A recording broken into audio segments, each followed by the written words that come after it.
মানিকগঞ্জ জেলার ঘিওর উপজেলা স্বাস্থ্য কমপ্লেক্স 1982 সালে প্রতিষ্ঠিত হয়।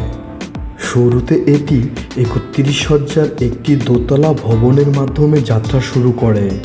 পরবর্তীতে স্বাস্থ্যসেবার চাহিদা বৃদ্ধি পাওয়ায় কমপ্লেক্সটি 50 শয্যায় উন্নীত করা হয় এবং নতুন করে একটি 3তলা ভবন নির্মাণ করা হয়।